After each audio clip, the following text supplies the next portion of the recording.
have this big, hairy, audacious goal that we can create for 2030 a concept called the Shipper Index that would be like a credit score, but would say, how good is Food Line done at managing shared assets?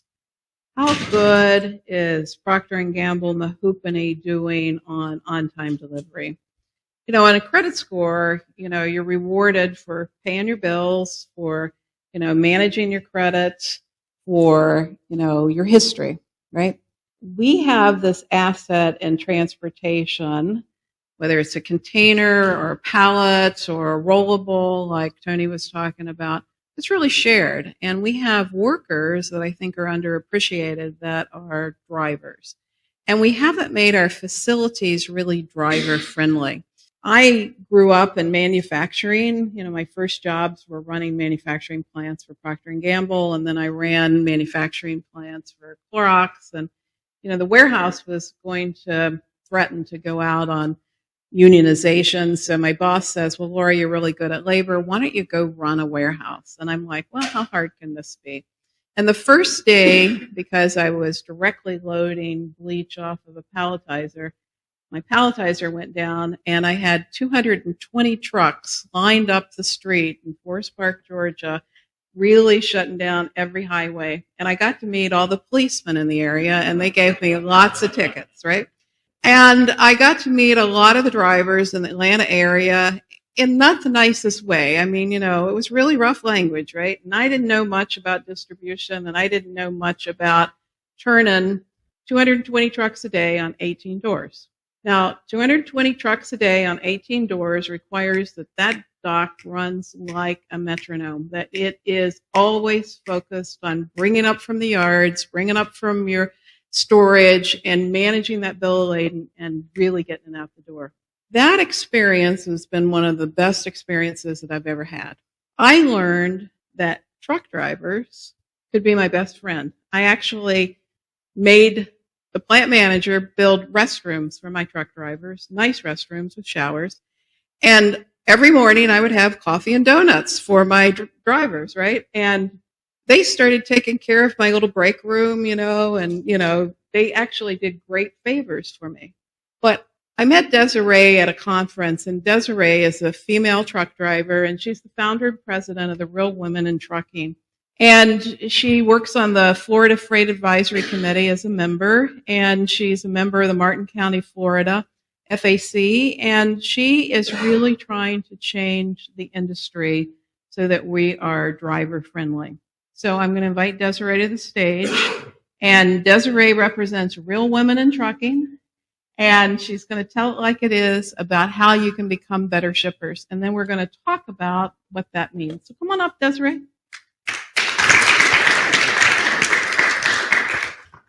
Desiree got in late last night. She was teaching CDL. Did they pass, Desiree? Yes. Yeah. Okay.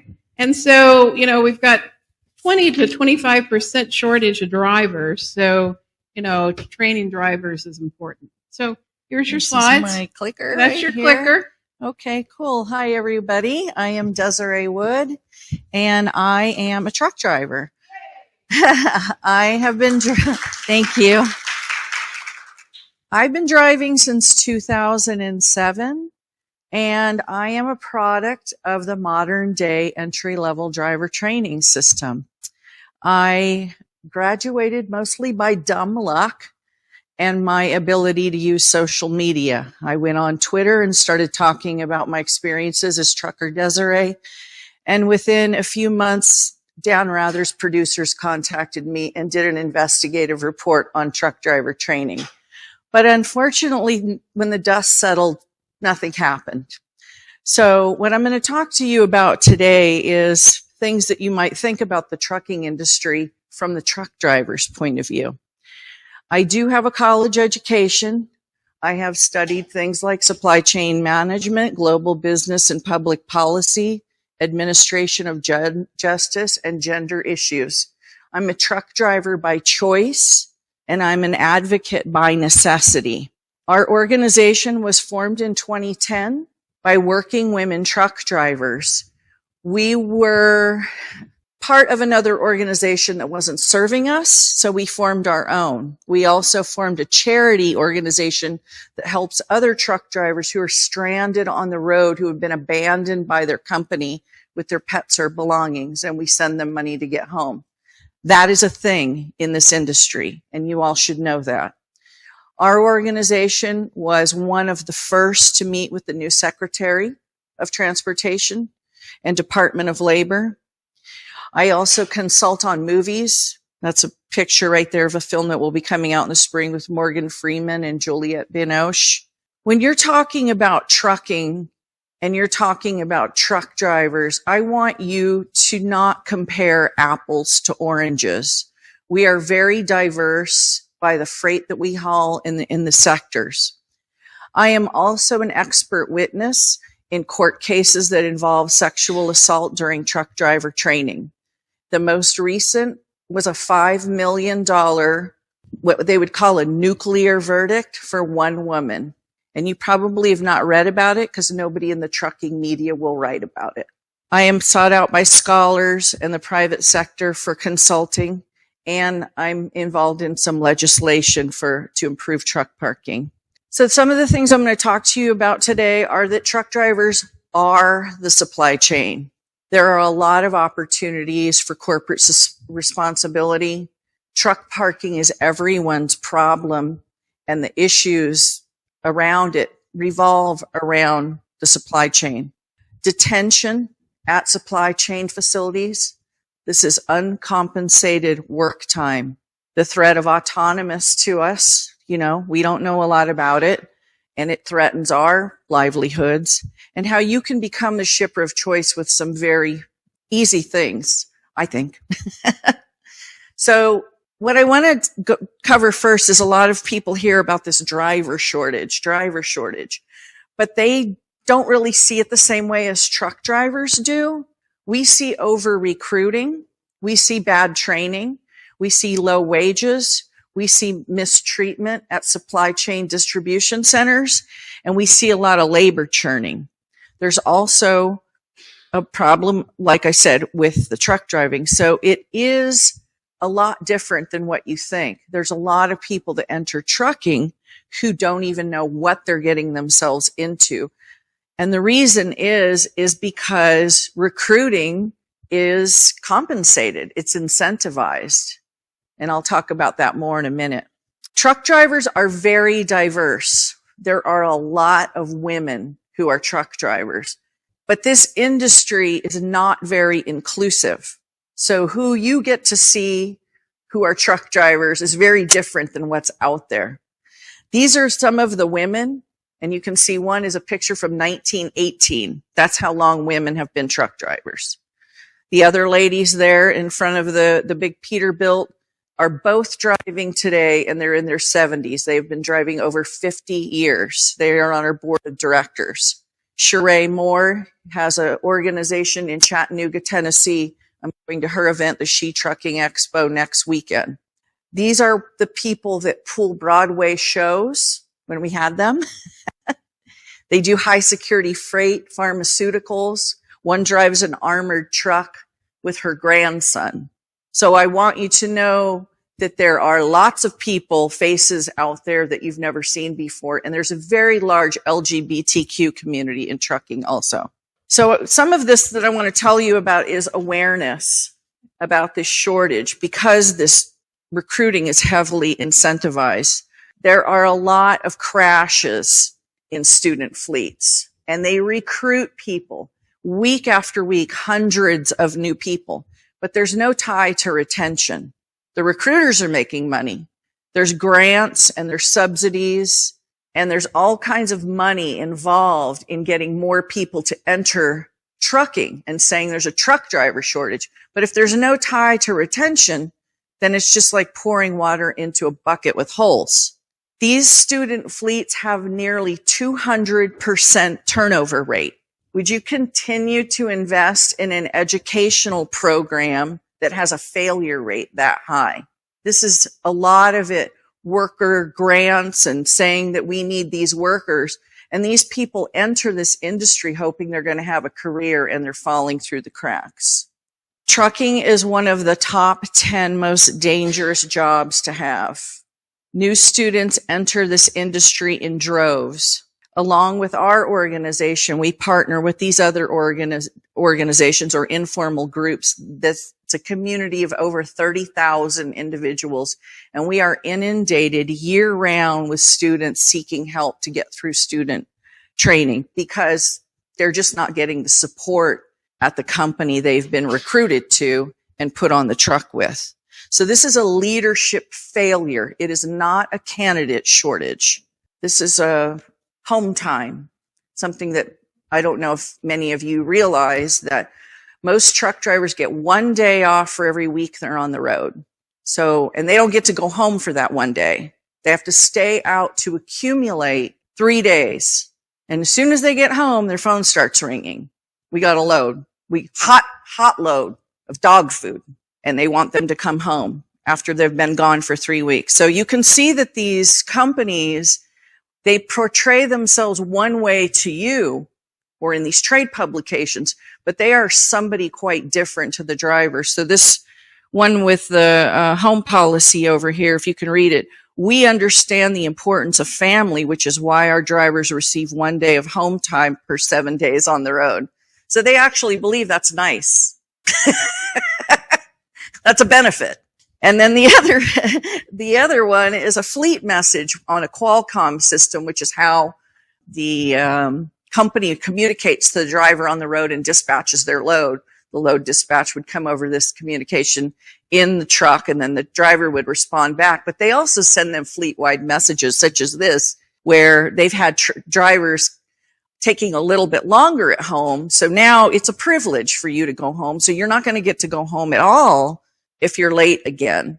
So if you've been out for 3 weeks, you don't get that much time at home. You barely have enough time to do your laundry and come back. So as you can see, this is going home should not be negotiable. Truck drivers are not classified as skilled labor. They are exempt from the Fair Labor Standards. They don't get overtime, and this should be abolished. It should be modernized. They're only paid when the wheels are turning. So when they're detained by weather or traffic or an inefficient distribution center, they are not getting paid for that time. And even though the contract might say you're paying detention, it may not end up in that driver's pocket. So they're the ones that are actually bearing the brunt of this. So my first call to action is, support these initiatives that you hear about abolishing the Fair Labor Standards when it comes to truck drivers. They should not be exempt from this. They should be fairly compensated for their time. I'm going to talk now a little bit more about the student fleets. Student fleets, some of them are running team freight with the students, okay? And everybody wants to have their stuff in 2 days. I understand that. But when you have 2 students that don't know anything about what's going on, you have the blind leading the blind. You have a trainer taking advantage of the situation with a vulnerable student, and that is where we get the most distress calls from people who have been sexually assaulted. There's no supervision, and this team driving can go on as long as 6 months. So I would like for the supply chain to know who are your student fleets that you're using in your supply chain rotation. And you should understand some of the things that go on out there with these student teams. Student teams are cheap. So if you're just looking at price, you are not looking at the whole picture. This is workplace violence, and we need to demand accountability. The supply chain influences how the trucking companies will do business. So you have to start looking for more ethical fleets.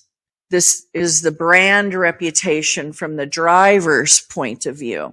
From your perspective, from where you're sitting at, would you use the least experienced worker to do the most dangerous job?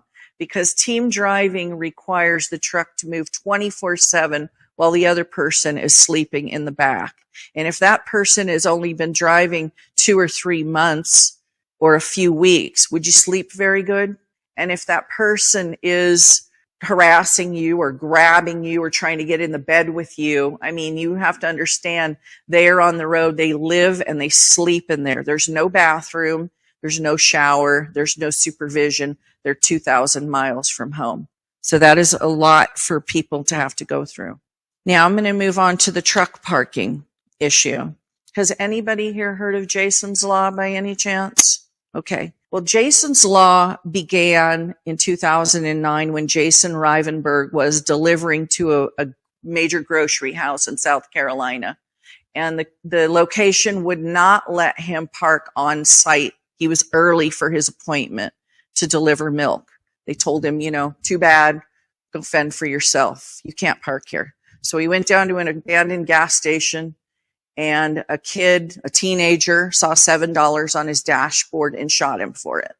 His wife, Hope, was pregnant with twins at the time.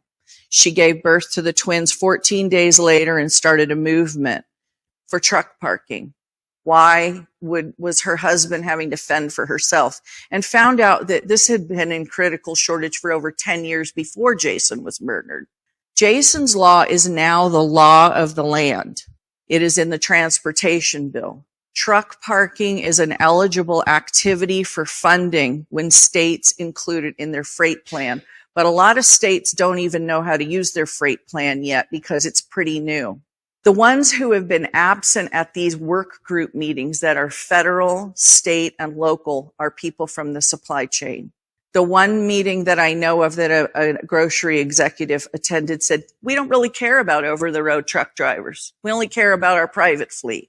Well, the community your distribution centers exist in, they care about it because then you have unauthorized trucks parked all over the place, going in all of these strip malls. They don't like the way that it looks. The people that own houses there don't like the way that it looks, so we get the brunt of it. There are solutions. Distribution centers already have the infrastructure in place a lot of times for this, but they don't want to come to the table. So I'm asking you, come to the table on this. Come to meetings and start learning about this. Detention is my next topic, and I know all of you have heard of just in time. To truck drivers, just in time means you're using us as a mobile storage unit because you don't want to invest in the inventory space for your business. So we are the ones that have to drive around with it, and we're not being compensated for it. There's consequences to health and safety from this, besides the compensation that it's lost. It can also shut down production. So in this screenshot I put on here was an example of how a chocolate eclair production completely shut down because of just in time, because the load of flour they were waiting for was stolen. Now all the workers have to go home, everybody. So it's not efficient in so many different ways, but the burden is usually on the driver. This is a row of trucks that were lined up to get paper products during the pandemic. Toilet paper, one of them. In 2017, I took this actress turned screenwriter, director on the road with me to see what it's like to live on the road as a truck driver. When we got to our delivery appointment, she asked to use the bathroom, and they said, did you arrive in that truck? And she said, yes. And they said, then you can't use the bathroom. Many supply chain facilities will not let truck drivers use their toilet. We do not have a toilet in the truck. We are held to very strict appointments for these pickups and deliveries. But when we get there, we're treated like a second-class citizen. We've been through the snow. We've been through a blizzard. We've been through a hurricane. We can't stop. We can't shower. We don't have time for a shower. And then we get there and there's a sign like this. Sometimes it'll say, no truck drivers, can use the bathroom here.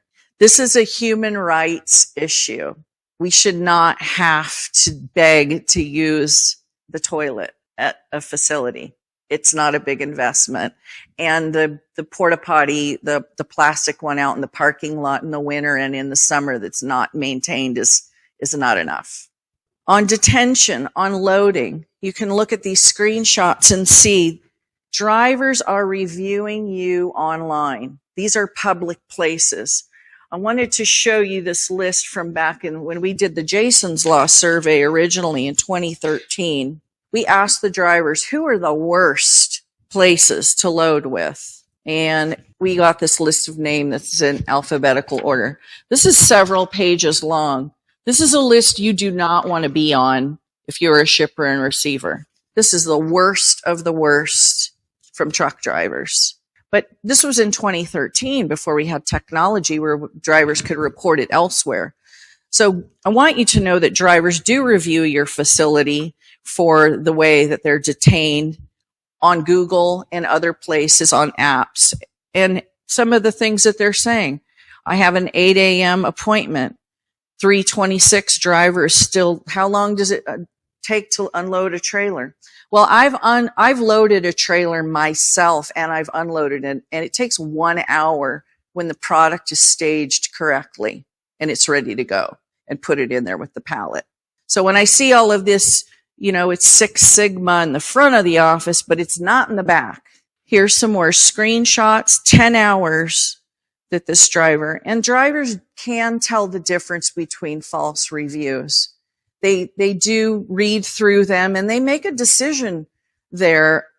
Do I want to deliver to this place? Do I want to do business with this place? Most of the problems are in the food sector. Most truck drivers who have a choice don't want they don't want nothing to do with the food industry at all, because it's just not efficient whatsoever. The warehouse workers are paid hourly, but the truck drivers aren't. So when you have a 10-hour load and then they don't want to adjust the appointment on the other end, that's a lot to put on a driver. It's unpredictable out there. Autonomous is something that we've heard very little about until, now they're like, next year we'll be replacing 50% of the driver population with autonomous vehicles. But they're only testing them in the Southwest. There's a lot of freight that moves other places. We don't know what's going to happen with these things. It snows all the way down to Nogales. I've been there when it does. It gets black ice out there. So they're saying they want to take one human out of the team driving and have the autonomous truck drive while a human's sleeping. I mean, if you hit a pothole and the truck's driving itself, you're probably not going to go back to sleep. I put these pictures on here of this gentleman, Paul Fernandez, because he was a team driver in the 1930s. He died when his team driver tried to beat the train. His team driver lived, but he didn't. Team driving is about trust to get across this country. Paul would have been my grandfather if he would have lived. He's my mother's father. He was killed when she was 5. My grandmother was left with 4 little children under the age of 10 in the 1940s. So this is a big sacrifice to do this team driving. And even with an autonomous vehicle where an elk can jump out in the fog, you can't bet on it that it's going to work, especially when we're just testing it in the Southwest, where most of the time you have ideal conditions, but not all the time. The industry wants to say, well, we're going to need 50% less drivers when we have these autonomous trucks. But then they say, well, we do have a driver shortage. This many thousands of people. So they have these two things going on at the same time. So nobody really knows what's going on. But it does make people hesitate to want to be in this industry when they think they might be going the way of the stagecoach in 10 years. Do you want to invest, that much time into something that you think you're being told is not even going to exist pretty soon? But the one thing you do need to think about is final mile jobs are going to require more labor. So when you think about what that means, and I've done this too, it's using a tailgate, taking the product off. So you're the driver, but you're also the person unloading it, taking it in the store, putting it in their freezer, some specialty store. So you have to have good equipment. You have to have equipment that can get into small spaces that a driver can manage. I worked at one company delivering specialty cheeses, and they wanted me to use this old straight truck with a lift gate it's not even as wide as the pallet. So every time I took a pallet out there with the pallet jack, I was almost ready to fall off. There's only so much time you're going to do this, and you're like, okay, I'm going to die from this. I'm not going to do this job. So some of these jobs, you need to modernize your equipment. You need to think about what makes sense. when you go in the morning and you go see these big, huge trucks have maneuvered themselves behind McDonald's or Starbucks or these other small, they have no loading dock. The driver's out there with a ramp and a dolly taking this stuff off. So put yourself in their situation. Would you want to drive and pick up checks and have 21 stops? And after a while, you're like, I don't want this job. So it's not a driver shortage. Risk assessment. Here's some simple things you can do on your property. Evaluate your signage. Make sure that your route is communicated good to the drivers. Loads get dispatched with no directions, and the two people that communicated that load, they're off on the weekend and they go home at 5. You can't get a hold of anybody. It's an automated system, and if something happens and you need to reschedule your load, too bad. It's all technology now. There's nobody going to help you. So all of this stuff has to be to help the driver, to support the driver who's basically on their own once they take that load from this dock to get it to this one. Drive your route from the highway to your property in a big truck. Look at your signage. Can you see it? Is it big enough? Modify the equipment for small spaces and minimize the risks for the driver's health and safety. Like I said, final mile jobs mean multiple jobs in one. So that is a lot of work that you're asking one person to do. So to be a shipper of choice, you need to know a little bit more about the drivers, respect the workers, be involved in these truck parking conversations. If you have a little bit of space on your property, make it available to them. I've heard it's an insurance thing or the drivers dump trash. These are not excuses. These are things that can be fixed easy. But there are also creative solutions for your community that you can get involved in those conversations. Most importantly, the supply chain needs to take a seat at the table on all of this. We are trucking. We are the face of your organization when we pick it up and when we deliver it. The same with the warehouse workers. They are the nuts and bolts of your operation. Your customers may never meet the CFO or the VP of your organization, but they'll see us. So it's important that we treat each other with respect. We are out there representing you, and we are going to remember your brand, and we're going to decide whether we want to do business or not. That is all I got for you. And if you have any questions.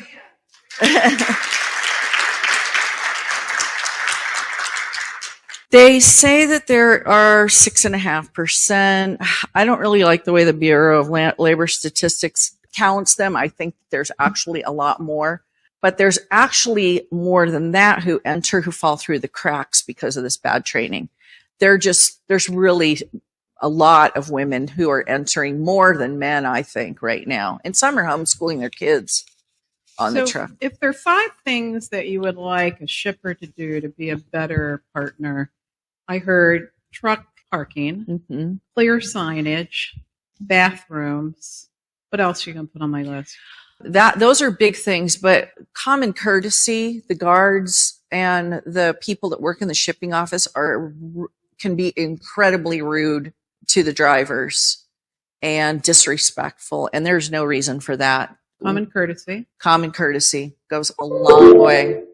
And 5th one? Or are you just going to stop at 4? Well, I would like to say for people to take fleets out of your supply chain rotation where rapes are happening. And if you don't know where they are, Google rape in trucking or call me and start learning about it.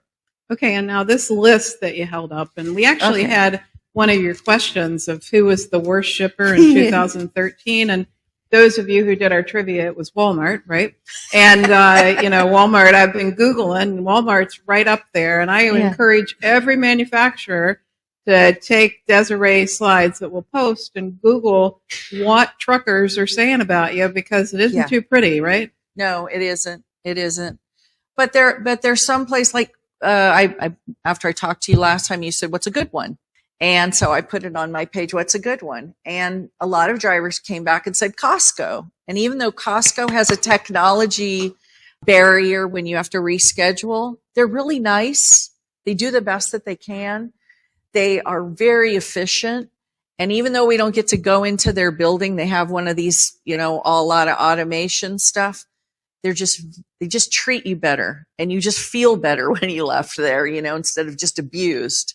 How interesting is that? So Costco's good. Anybody else come to the top of the list of good? There were a couple places that people mentioned that I hadn't heard of. Some where there was one in Kentucky. I know there was one that I went to in Washington State where they didn't have room for us to park on site, but they had a list when we got there of places that we could.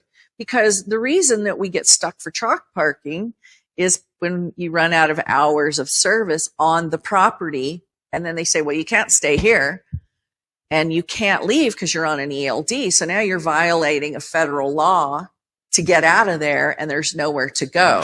So it's not. So we kind of have this snowball effect because manufacturers are trying to get into retailers. They've got an appointment. They're penalized. I mean, I'm working with manufacturers that have penalties in the $20 to $30 million range. They have no place to park. They're not necessarily accepting your appointment. Mm-hmm. And then the kind of snowballs, right? And the manufacturer ends up paying the deduction, and you really don't have a good option. No. And there's just not a lot of back and forth. And I've had 3 situations. I've been the driver that went to Walmart with my company's trailer. I was then a dedicated Walmart driver, so I pulled their trailer, and then I was an owner-operator that pulled a blank trailer. And I will tell you, you get treated a lot better when you have their trailer logo back there. In your private fleet. But on their private fleet, even though my tractor didn't matter, I didn't get their benefits, I couldn't use their showers or anything, but I did all the other stuff that their private fleet drivers do. We had a 2-hour, like when I went somewhere, you had to load me in 2 hours. We had priority. That's something that's negotiated, right? But if you're just an owner-operator, you don't have that. But an owner-operator is usually going to give you better service than some of these student fleets. So start looking at that, what's the savings overall? Okay. Rick, you got a question for me from the virtual online? Desiree, we got about 45 people online because, COVID, not everybody wants to be in the room. We've got some shippers. How'd you get interested in trucking? I was like many women in my mid-40s. My kids were grown up, and I didn't have a reason to come home every day, and I wanted to do something. I know I have a lot of problem-solving skills. I was in college at the time, and I was like, I can't work in an office. I'll go insane. But I was also having a lot of personal problems. I was actually homeless at one time, and I entered trucking like most people enter trucking from a really bad part in your life, and you're trying to reinvent yourself. And I loved it. Congratulations on reinvention. Okay, let's pass the mics. Questions for Desiree. How do we make the supply chain a better place for transportation? Now, Desiree and I had a conversation over a cup of coffee a couple of weeks ago, and her belief was that transportation leaders have a seat at the table in supply chain, which they don't. And so one of the steps is getting the transportation guy out of the trailer in the parking lot to even have this conversation. So, Christine, question. Yes. So you talked a little bit about, what shippers can do, what receivers can do. Are there states that are more trucker friendly than others? Are there certain states where they're getting it right? For cities or locality? With regards to, obviously more rural, it's easier for us to park. But like if I've got a coast to coast load, I don't just get to stay where I want to stay because the receiver has a strict appointment for me. So even though I know I shouldn't go through Houston at rush hour, I'm going to have to try it because I've got an appointment that they're not answering the phone on the other side that I can call and say, I'm running about 2 hours behind schedule. That's the problem. I tell you something I learned that I'm just going to pass on. When I used to run the distribution center in Atlanta, I had 5 outsourced distribution locations. And I was not sensitive that I needed to be really clear on where the pickup was. And I think so many are operating satellite warehouses and distribution and outsourced manufacturing. And when we're running supply chain, we're thinking at a higher level, but that trucker really needs to know the geolocation code and how to get there and the door. And that's those specific instructions I was not sensitive to. And that's what I'd pass on. Can I put that on my fifth one? Yeah, I put this on my LinkedIn yesterday. I got a Google thing from Google Maps that I updated a location, and it has had 30,000 views since I posted it. And what it was a brand new bottling facility that ships water, Niagara. State of the art. You go there, you press a key. It's all automated. The drivers never see a human being. You push your code in, you get in the gate. Everything is automated. But they didn't put it on Google where it's supposed to be, and it's not labeled in Google of what it is. So a lot of these warehouses have one name, but they're shipping the product of something else. The driver doesn't know this. And so updating all of this stuff, for the driver's view is super helpful. What percentage of the time do you not get the right information to pick up a load?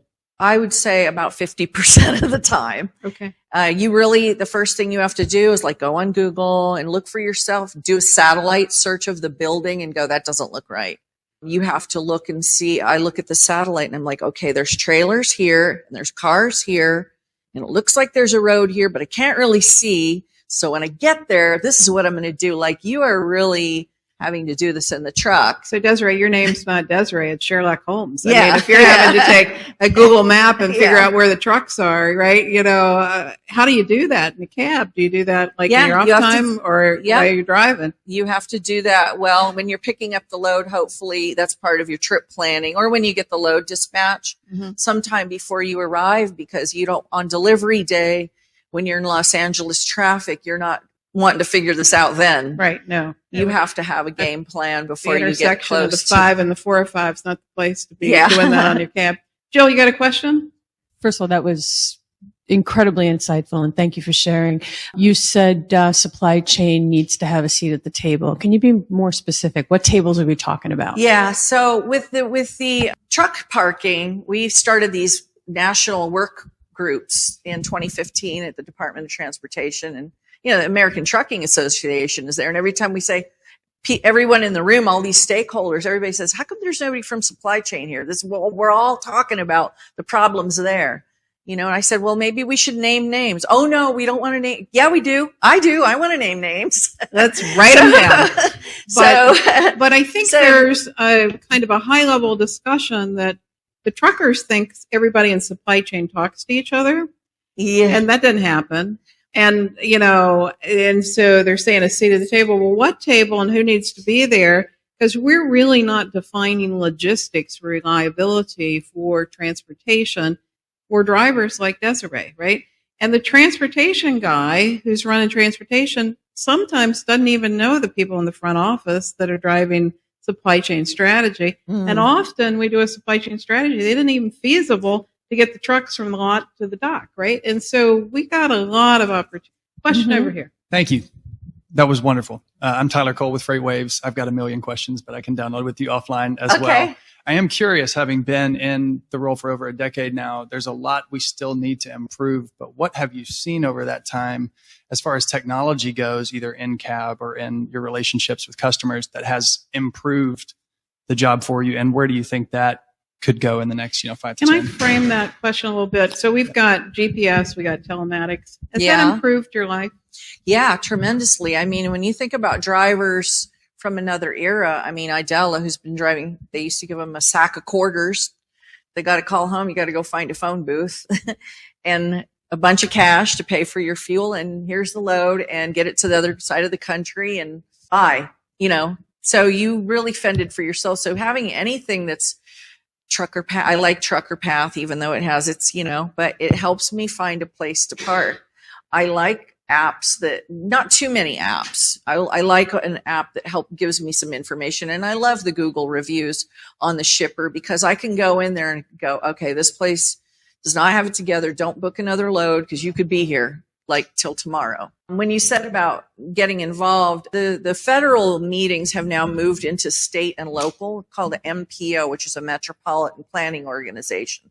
So if you're building new distribution centers, there's somebody that knows how you got zoned to, I'm living in Las Vegas right now. The entire block Amazon bought, the whole thing.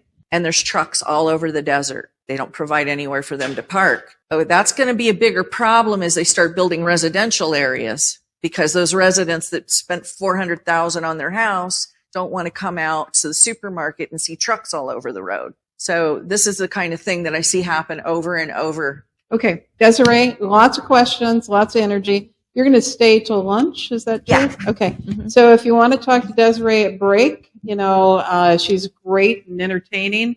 And now we're going to talk about what we can do on that first mile, getting something off the freight ocean liner and, being able to get it done.